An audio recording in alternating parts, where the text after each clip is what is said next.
क्या जोड़ियाँ आसमानों से बनती हैं? क्या हमारे पैदा होते समय ही हमारा लाइफ पार्टनर, हमारी शादी कब होगी, किससे होगी, कैसे होगी, रिश्ता कैसे चलेगा, ये सब चीज़ें डिसाइडेड थी? हम सोल वर्ल्ड से अपनी डेस्टिनी में ये सब कुछ लिखवा के लाए थे? जैसे हमारे माता-पिता, हमारे भाई-बहन, ये जो हमें कुदरत से मिलते हैं, क्या इसी तरीके से हमारा लाइफ पार्टनर भी हमारी लाइफ में पहले से ही लिखा हुआ होता है? ये एक बहुत महत्वपूर्ण सवाल है जिस पर जैसे हमारे समाज में कुछ एक चीज़ें कही गई हैं कि जोड़ियाँ आसमानों में बनती हैं, आपके लिए जब जो लिखा होगा वो आपकी ज़िंदगी में आ जाएगा। कुछ इस तरह की बातें जो हमें ये बताती हैं कि आपका लाइफ पार्टनर पहले से ही डिसाइडेड थे और आपको उसे पाने के लिए कुछ करने की ज़रूरत नहीं है। जब जिसने आपकी लाइफ में आना होगा, वो आपकी लाइफ में आ जाएगा। अब आप एक सवाल का जवाब दीजिए, अगर सचमुच आपका लाइफ पार्टनर पहले से ही डिसाइडेड है, तो कुछ लोगों की 2, 3, 4 शादियाँ, बल्कि अब्रॉड में तो ये चीज़ बहुत कॉमन है, दिल्ली अभी इंडिया में तो नहीं है। ऐसा क्यों होता है कि उनकी 3-4 शादियाँ होती हैं? या अगर शादी नहीं भी होती तो वो वैसे भी कई पार्टनर उनकी लाइफ में आते हैं। और सबसे बड़ी बात, आपको ढूँढने का एफ़र्ट क्यों करना पड़ता है? रिश्ते ढूँढने के लिए हम सभी जानते हैं कि हम लोग अपनी मेहनत डालते हैं, कोशिशें करते हैं। हमें क्यों कोशिशें करने की ज़रूरत है? अगर सब कुछ पहले से ही डिसाइडेड है, अगर हमारा लाइफ पार्टनर पहले से ही डिसाइडेड है, तो हम इसके लिए इतना एफ़र्ट क्यों डालते हैं? इसलिए क्योंकि आज तक जो आपको बताया गया वो आधा अधूरा सत्य है। चीज़ों को सही तरीके से एक्सप्लेन नहीं किया गया, जिसकी वजह से हम लोगों ने ये मान लिया कि जो पार्टनर हमारी लाइफ में लिखा है वो ऑटोमेटिकली आ जाएगा। और यही वजह है कि कई शादियां जो अच्छी नहीं भी चल रही होती, अंदर ही अंदर तकलीफ़ भी होती है, उस तरह की शादियां भी खिंचती चली जाती हैं।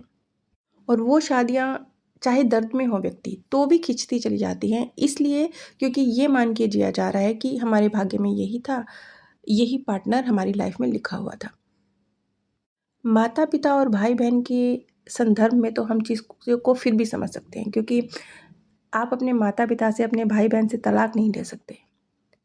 आपके उनसे झगड़े भी होंगे तो भी, आपकी दुश्मनी भी हो जाएगी। मान लेते हैं 2 भाइयों का अगर आपस में कोई बहुत बड़ा झगड़ा हो जाए, दुश्मनी भी हो जाए, तो भी आपको यही कहना पड़ेगा कि ये मेरा भाई है। आपके माता पिता से आपकी दुश्मनी हो जाए, बिल्कुल बातचीत बंद हो जाए, तो भी आप यही कहेंगे अगर कोई आपसे पूछेगा कि ये मेरी मम्मी है लेकिन मेरी इनसे बनती नहीं है। ये मेरे पिताजी हैं लेकिन मेरी बोलचाल बंद है। आप ऐसे ही कहेंगे। क्योंकि हाँ, इन रिश्तों में तलाक नहीं हो सकता। ये कुदरतन आपके साथ है। लेकिन जो आपके लाइफ पार्टनर हैं, जो आपकी ज़िंदगी में, आपकी ज़िंदगी के 20-25 साल बाद आपकी लाइफ में आते हैं, उनके आपकी लाइफ में आने की वजह होती है। कहीं कुछ है जिसे सुलझाना है, समझना है, कोई कार्मिक चुकता करना है, कुछ रीज़न है। जैसे कि हम सबको ये बात मालूम है कि हम सबके पास फ्री विल है और अपनी फ्री विल का इस्तेमाल हम जैसे मतलब हम कह लेते हैं 9-10 साल की उम्र तक तो बच्चे को समझ नहीं है, उसके बिहाफ़ पर उसके मम्मी-पापा डिसीज़न ले रहे हैं कि कौन से स्कूल में जाएगा, क्या सब्जेक्ट पढ़ेगा, कुछ हद तक हम इस चीज़ को समझते हैं। उसके बाद जब आप थोड़े 12-13 साल के हो जाते हैं, तब आप छोटी-छोटी चीज़ों में, बहुत छोटी-छोटी चीज़ों में आज क्या खाएँगे, आज क्या पहनेंगे, आज कहाँ घूमने जाएँगे, किससे दोस्ती करनी है, किससे दोस्ती नहीं करनी है, मैंने क्या पढ़ना है, गेम खेलना है, मैंने ये सीखना है, जो छोटी-छोटी चीज़ों में आप अपने डिसीज़न खुद लेने शुरू कर देते हैं। और ये बहुत मामूली चीज़ें होती हैं, कोई ब्लंडर बड़ी-बड़ी चीज़ें नहीं होती हैं, शुरू में बहुत छोटी-छोटी होती हैं। और ये जो छोटे-छोटे मामूली-मामूली से स्टेप हैं, मामूली-मामूली से डिसीज़न हैं, ये आप हर रोज़ लेते हैं। आज अगर आप 20 साल के भी हैं और आपको लग रहा है नहीं मैं तो कोई ऐसा डिसीज़न नहीं ले रहा, लेकिन आप ले रहे हैं। बहुत छोटा-सा, चाहे आप सुबह जल्दी उठने का डिसीज़न ले रहे हैं, चाहे आप देर से उठने का ले रहे हैं, चाहे आप एक्सरसाइज़ करने का ले रहे हैं या नहीं ले रहे हैं, चाहे आप हैवी डिनर करने का या लाइट डिनर करने का डिसीज़न ले रहे हैं, चाहे आप मुझे कितना टाइम इंटरनेट पे स्पेंड करना है, कितना टाइम अपने दोस्तों को देना है, कितना टाइम अपने करियर को देना है। छोटे-छोटे से बहुत मामूली-मामूली से, इवन आपको क्या पीना है, क्या खाना है, बहुत मामूली-मामूली से आपको क्या पहनना है, इतने छोटे-छोटे से डिसीज़न हैं जो आप हर रोज़ ले रहे हैं। अब ये जो बहुत मामूली से डिसीज़न हैं जो हर रोज़ लिए जा रहे हैं, एक टाइम के बाद ये इतने मामूली नहीं रहते। इन बहुत मामूली से डिसीज़न्स का जो इम्पैक्ट है वो कुछ महीनों या सालों बाद बहुत बड़ा विज़िबल इम्पैक्ट आपकी लाइफ पर नज़र आने लगता है। इस तरीके से आप चाहे बड़ा कुछ नहीं भी कर रहे हों, बिल्कुल कुछ नहीं भी कर रहे हों, एकदम बिस्तर पे लेटे पड़े हैं, पूरा दिन घर में कुछ करते ही नहीं हैं, बाहर जाते ही नहीं हैं, पढ़ते ही नहीं हैं, जॉब करते ही नहीं हैं, कुछ भी नहीं करते, तो भी आप डिसीज़न ले रहे हैं। तो भी आप अपनी ज़िंदगी को हर रोज़ बहुत छोटे-छोटे डिसीज़न के साथ शेप दे रहे हैं। अब ये जो आप शेप दे रहे हैं ना अपनी लाइफ को, ये यूँ ही नहीं चल रहा। आपकी ज़िंदगी में आपके अंदर बहुत सारे जो स्किल हैं या नहीं है वो आपने डेवलप कर रहे हैं, कुछ लाइफ लेसन हैं जिनको आपको अचीव करना है, वो आपको ट्रिगर कर रहे हैं, आपको पुश कर रहे हैं और आप अपने लाइफ लेसन की तरफ बढ़ते चले जा रहे हैं। ये सब कुछ सबकॉन्शियस वे में हो रहा है, कॉन्शियस वे में नहीं हो रहा। क्योंकि ये सब कुछ बहुत ऑटोमेटिक सा लगता है ना। मैंने कहा जैसे कि सबकॉन्शियस वे में हो रहा है, हम कॉन्शियसली कोई डिसीज़न बड़ा सा नहीं ले रहे हैं लाइफ में। ये मैं छोटे मामूली डिसीज़न की बात कर रही हूँ, बड़ा तो फिर बहुत बड़ा इम्पैक्ट लेकर आता है ना, उसे तो फिर वो तो फिर बड़ी चीज़ हो गया, वो फिर बहुत बड़ा इम्पैक्ट लेकर आएगा। लेकिन हर तरह का डिसीज़न जो आप अपनी लाइफ में हर रोज़ ले रहे हैं, ये आपकी फ्री विल की कैटेगरी में आता है और ये आप यूँ ही नहीं लेते, आपको ऑटोमेटिक लगता है क्योंकि सबकॉन्शियस माइंड से आ रहे हैं, तो आपको लगता है ऑटोमेटिक यूँ ही मैंने थोड़ा, लेकिन नहीं, आपने ही सोच समझ के डिसीज़न लिया है कि अब मुझे ये काम करना है, चाहे वो बड़ा फ़ैसला हो, चाहे वो छोटा फ़ैसला हो। अब ये जो चीज़ें एक टाइम के बाद बड़ा रूप ले लेती हैं, ये आपकी लाइफ़ पर भी इतना बड़ा असर डाल सकती हैं, इतना बड़ा असर डाल सकती हैं कि आपका लाइफ़ पार्टनर चेंज हो जाए। अब आप बोलेंगे कैसे? वो ऐसे कि आपके लाइफ़ पार्टनर का आपकी लाइफ़ में आने का कोई तो मकसद है, कोई रीज़न है, कुछ है जो उससे आपने और आपने उससे सीखना है, मिलकर चलना है। अब अगर आप अपनी लाइफ़ को इस तरीके से जी रहे हैं कि आप अपने लाइफ़ लेसन के करीब बहुत बेहतरीन तरीके से पहुँचते चले जा रहे हैं। आप अपने ऊपर काम कर रहे हैं और आपका सबकॉन्शियस माइंड आपको जैसे सही दिशा दे रहा है, आप सही दिशा में चल रहे हैं और आप अपना जो भी लाइफ़ लेसन है जिसके लिए इस धरती पर आप आए हैं, आप उसमें इम्प्रूवमेंट करते चले जा रहे हैं, आगे बढ़ते चले जा रहे हैं। मान लेते हैं कि आप 15 साल की उम्र से एक डिसीज़न ले रहे हैं और 25 साल की एज तक पहुँच गए हैं। आपके लिए मान लेते हैं 20 साल की एज में कोई लाइफ़ पार्टनर चूज़ किया था आपने सोल वर्ल्ड में अपने लिए कि ये मेरा लाइफ़ पार्टनर होगा। लेकिन ये जो 10 साल का पीरियड रहा 15 से 25 साल का, इसमें आपने अपने ऊपर इतना ज़्यादा काम किया, अपने सबकॉन्शियस माइंड की इतनी ज़्यादा सुनी, अपने मार्गदर्शक की इतनी ज़्यादा सुनी, इतना हार्ड वर्क किया, अपने सही डिसीज़न लिए और वो जो लाइफ़ लेसन था, कुछ भी हो सकता है, चाहे वो आपका कोई कार्मिक चुकता करने के लिए था, चाहे वो आपको मान लेते हैं आपके अंदर अहंकार है उसे सुधारने के लिए था, मान लेते हैं आपके अंदर क्रोध का संस्कार है उसे ख़त्म करने के लिए था, जो भी है। अब आपने ऑलरेडी उस पे काम किया है। अब आपको उस पार्टनर के आपके जीवन में आने की जो वजह है, वो वजह ऑलमोस्ट ख़त्म हो गई है। चलिए इसे सरल उदाहरण से समझते हैं कि आपने एक पार्टनर अपनी लाइफ में चूज़ किया कि मैं 20 साल की उम्र में सगाई करूँगा, 25 साल की उम्र में शादी करूँगा, मेरे के अंदर क्रोध का संस्कार है। ये पार्टनर मेरी लाइफ में आएगा और कुछ इस तरह के घटनाक्रम घटेंगे कि मैं अपने क्रोध पर काबू पा सकूँ। मान लेते हैं, आपका लाइफ लेसन है, चलिए। लेकिन आप बहुत जल्दी आप जब 14-15 साल के थे, आप अवेयर हो गए कि मेरे साथ कुछ तो गलत है। मैं क्रोधी हूँ, मैं बदज़ुबान हूँ, नहीं, मैं किसी को हर्ट कर देता हूँ अपनी ज़ुबान से, कुछ तो गलत है। आप रियलाइज़ कर रहे हैं। ये क्यों कर रहे हैं? क्योंकि आपका मार्गदर्शक और आपका सबकॉन्शियस माइंड आपको जो गाइडेंस दे रहे हैं, आप उसे रिसीव कर पा रहे हैं। अब आप क्या करेंगे? अब आप छोटे-छोटे से बड़े मामूली-मामूली से एकदम जो बिल्कुल यूज़लेस लगते हैं, इतने यूज़लेस डिसीज़न लेने अब आप शुरू कर रहे हैं। फॉर एग्ज़ाम्पल आपको आपकी मम्मी से डाँट पड़ती है, तो बजाय उलट के जवाब देने के आप सॉरी मम्मी ध्यान रखूँगा कह के निकल जाते हैं। छोटी-सी बात है ना? नहीं, ये छोटी-सी बात नहीं है। छोटा-सा डिसीज़न है ना, मम्मी ने डाँट मारी, आपने सॉरी बोला और आप घर से बाहर निकल गए। नहीं, आपने अपने क्रोध के संस्कार पर एक छोटी-सी, बहुत छोटी-सी मामूली-सी कील गाड़ी है। अब जैसे-जैसे आप बहुत छोटे-छोटे, मामूली-मामूली से डिसीज़न लेते जाएँगे, आप अपना जो संस्कार है या तो उसे घटा देंगे या तो उसे बढ़ा देंगे। अब ये निर्भर कर रहा है कि आप क्या डिसीज़न ले रहे हैं। मान लेते हैं आपके दोस्त ने आपसे कुछ गलत बात, ऐसी बात कह दी जो चाहे गलत नहीं भी थी लेकिन आपको हर्ट कर गई।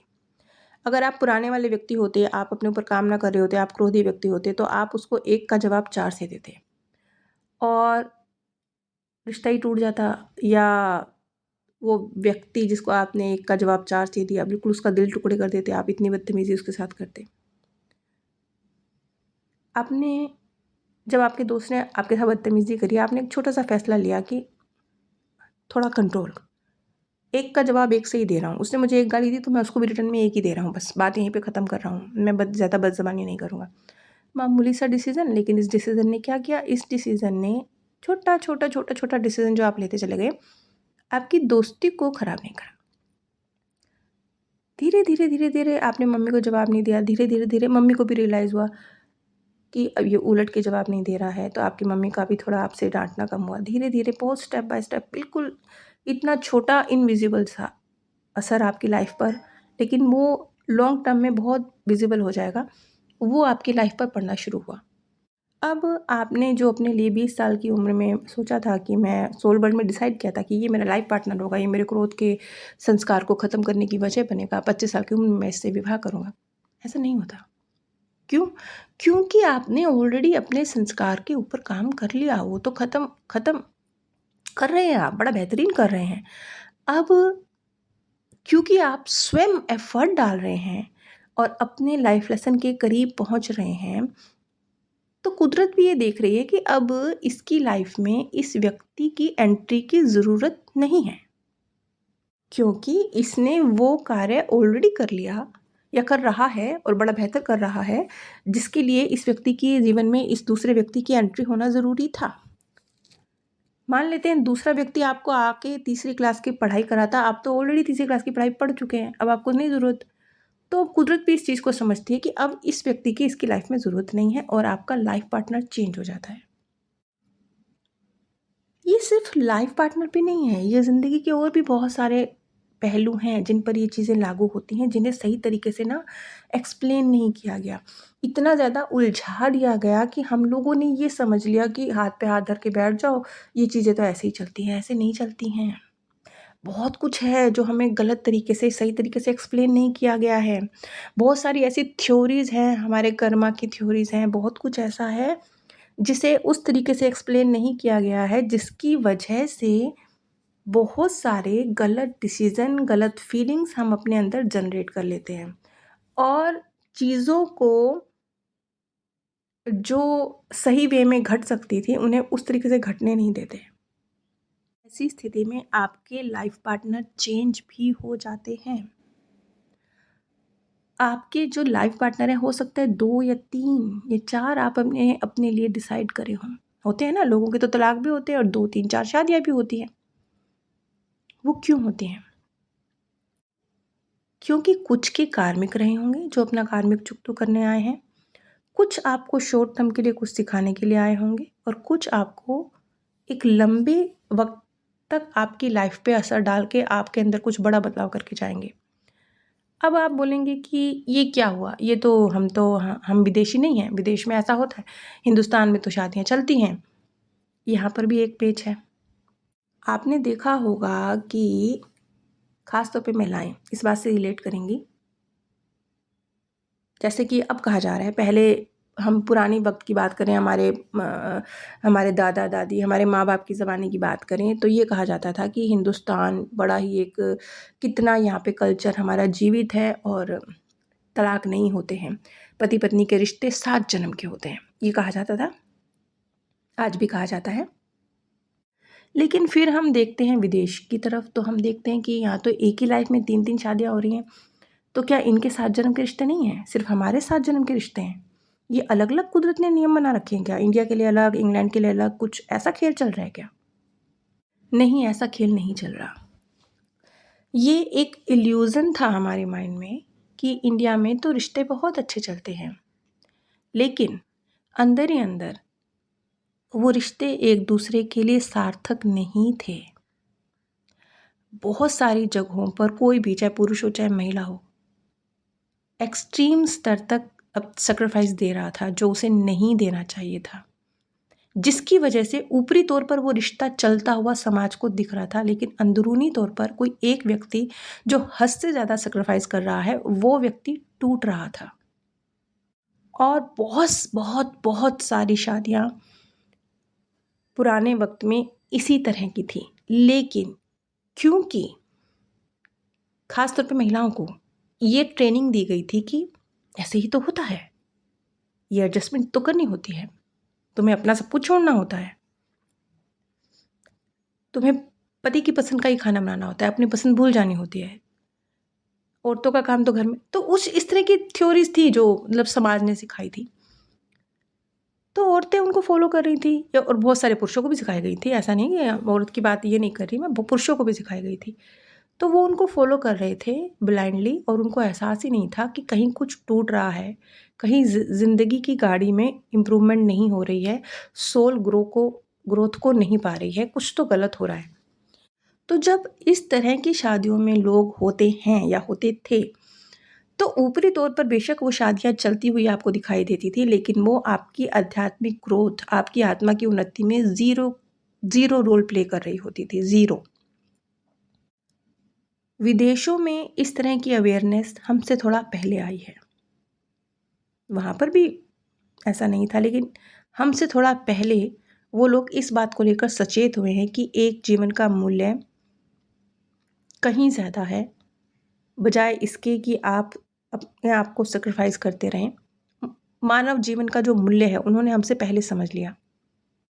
यही रीज़न है कि वहाँ पर जो तलाक का रेशो है वो हमसे कहीं ज़्यादा है, क्योंकि वहाँ पर मानव जीवन की वैल्यू को समझा जाता है, उसके साथ कंप्रोमाइज़ करके, उसमें कुछ कमी करके जीवन की गाड़ी आगे बढ़ाने को सही नहीं माना जाता है, क्योंकि वहाँ इस तरह का सामाजिक ढांचा है। यही रीज़न है कि वहाँ पर 2 या 3 शादियाँ होती हैं, वो सबकी नहीं होती, मतलब फिर भी रेशो वहाँ ज़्यादा है। लेकिन फिर वहाँ आप देखेंगे कि वो जो घुटन और मानसिक पीड़ा कोई भी एक पार्टनर शादी में, जो सही शादियाँ नहीं चल रही होती, उसमें रहते हुए बर्दाश्त कर रहा होता है, उससे बेहतर वो अपनी ज़िंदगी की क्वालिटी को बनाते हैं और अपनी लाइफ लेसन को ज़्यादा अच्छा अचीव करते हैं। क्योंकि परमात्मा ने अगर आपको इस धरती पर जीवन देकर भेजा है, तो उसकी वैल्यू करना भी बहुत महत्वपूर्ण है। परमात्मा की पूजा करने के बराबर ही है अगर आप उसको दिए हुए इस जीवन को सार्थक करते हैं, उसका मूल्य करते हैं। मैं आपको कोई गिफ्ट दूँ और आप मेरे दिए हुए उस गिफ्ट को तोड़-मरोड़ के, उसको चकनाचूर करके अपने घर के कोने में फेंक देते हैं, तो क्या ये मेरी रिस्पेक्ट है? नहीं है ना। लेकिन अगर मैं आपको कोई गिफ्ट दूँ, आप उसे खोलते हैं, सँभालते हैं, यूज़ करते हैं, साफ़ करते हैं, सलीके से रखते हैं, ये है मेरी रिस्पेक्ट। इसी तरीके से परमात्मा ने एक जीवन दिया, उसकी रिस्पेक्ट जब आप एक अपने आप अपनी सोल की ग्रोथ को ख़त्म करके ज़िंदगी की गाड़ी को चलाने को स्वीकार नहीं करते ना, तब यहाँ पर आप परमात्मा के दिए इस जीवन वाले गिफ्ट की ज़्यादा रिस्पेक्ट कर रहे हैं। ये चीज़ विदेशियों ने हमसे थोड़ा पहले सीख ली।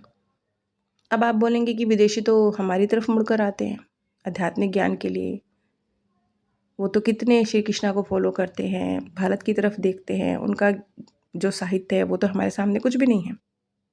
हाँ, ये बात कुछ हद तक सही है, लेकिन एक बात ये भी तो सोचिए आप कि अगर आपके हाथ में हीरा है, लेकिन आप हीरे का इस्तेमाल नहीं कर रहे हैं, उसके ऊपर काला कपड़ा चढ़ा के बैठे हुए हैं, तो उसका कोई मोल नहीं है। आपने उसे ट्रंक में बंद करके ताला लगा रखा है, यूज़लेस है वो। किसी दूसरे के पास आपसे छोटा हीरा है, लेकिन उसने उस हीरे का इस्तेमाल किया है, सही जगह पर उसका यूज़ किया है, उसे अपने सुखों पर पैसे में कन्वर्ट किया है, सुखों पर खर्च किया है। उसने उस छोटे से हीरे का, जिसका मोल आपके हीरे के मुकाबले 50 गुना कम है, उसका मोल किया। क्यों? क्योंकि उसने उसको सही जगह पर इस्तेमाल किया। आपने नहीं करा तो आपका हीरा उससे 500 गुना ज़्यादा कीमत का होते हुए भी यूज़लेस है। इसी तरीके से विदेशियों ने अगर कोई चीज़ एक्सेप्ट कर ली है, हमारी तरफ आध्यात्मिक रूप से उन्होंने देखा और हमारे जो ज्ञान को अपनी ज़िंदगी में उतारा, तो उन्होंने कुछ बेहतर को ऑब्ज़र्व किया ना अपने अंदर। हमने क्या किया? अगर हमने अपने ही जो हमारे धर्म ग्रंथों में खूबसूरत ज्ञान है उसको तो समझा नहीं, बल्कि समाज ने जो हमें मैनिपुलेट किया और तोड़ मड़ोड़ के जो उस ज्ञान को हमारे सामने पेश किया, उसको हमने एक्सेप्ट कर लिया। क्योंकि ये तो बहुत हुआ है, ये तो हमें मानना पड़ेगा ना कि जो हमारे कुछ भी हो, हमारा इतिहास हो, कुछ भी हो, सबका साथ, हमारे की क्या बात है, सबके साथ हर व्यक्ति जो उसको लिखने वाला होता है वो अपने हिसाब से उसको तोड़ मरोड़ देता है। अपने हिसाब से जो उसकी खुद की वैल्यूज़ होती हैं, जो उसके खुद के विचार होते हैं, वो उसमें ऐड कर देता है, चुपके से ऐड कर देता है, बिल्कुल चुपके से, पता भी नहीं चलते। इसी तरीके से हमारा जो आध्यात्मिक ज्ञान है बहुत सुंदर है, लेकिन समाज ने उसमें बहुत सारी मिलावट की है अपने फ़ायदे के लिए, और हम उस मिलावट को अलग नहीं कर सके। यही वजह है कि कई बार हम जिस पर्पस से इस लाइफ में आते हैं उसको छोड़कर वो इस दुनिया वाले पर्पस में जो हमें सिखाया है समाज ने उलझ जाते हैं। यहाँ पर मैं एक बार फिर से अपने विषय पर वापस आऊँगी कि जो लाइफ पार्टनर है, जैसे कि आपको लगता है कि लाइफ पार्टनर आप पहले से चूज़ करके लाए हैं, लेकिन अगर आप अपने लाइफ लेसन को अच्छे से अचीव कर रहे हैं, तो आपको वो लाइफ पार्टनर जिसे आप अपना जिस लाइफ लेसन को सीखने के इरादे से आप चाहते थे वो आपकी लाइफ में आए, आप उसको अट्रैक्ट नहीं करेंगे। आप एक ऐसे लाइफ पार्टनर को अपनी लाइफ में अट्रैक्ट करेंगे जो आपको किसी और तरीके से आपकी लाइफ में कुछ प्लस ऐड करेगा। ये आपके हर रोज़ के छोटे-छोटे डिसीज़न पर निर्भर करता है। इसी को हम फ्री विल कहते हैं, और ये इतनी पावरफुल है, इतनी पावरफुल है, अगर 50% किस्मत है तो 50% हमारी फ्री विल है। और ये इतनी पावरफुल है, अगर ये इतनी पावरफुल ना होती तो हम लोग तो बस फिर यूज़लेस था ना, हमारा तो धरती पे आना ही बेकार था, फिर तो हम करने ही क्या आए थे। अगर सब लिखा लिखाया है, वैसे का वैसे ही होना है, तो हम तो फिर क्यों ही आए हैं, क्या ही कर रहे हैं? फिर तो ये गेम ही अनफ़ेयर है। सब कुछ तो पहले से ही लिखा हुआ था। ये तो इल्यूज़न हो गया कि हम गेम खेल रहे हैं, ऐसा नहीं है। और ये चीज़, ये नियम सिर्फ़ आपके लाइफ़ पार्टनर पर लागू नहीं हो रहा, ये और भी बहुत सारी जगहों पर लागू हो रहा है। तो बहुत छोटे-छोटे, मामूली-मामूली से अपने हर रोज़ के फैसलों पर ध्यान दीजिए। इन पर ध्यान देंगे तो ये आपकी जो आने वाला फ्यूचर है ना, जो आप लिखवा कर लाए हैं, इसे बदल देगा। अगर आपके जीवन में भी कुछ सवाल हैं, क्या, क्यों और कैसे आप उन्हें समझना चाहते हैं, उनका हल जानना चाहते हैं, पीएलआर प्रक्रिया करवाना या सीखना चाहते हैं, तो आप स्क्रीन पर दिए गए व्हाट्सएप नंबर पर संपर्क कर सकते हैं। आप सभी पर परमात्म सौंदर्य, प्रेम और आनंद सदैव बरसता रहे।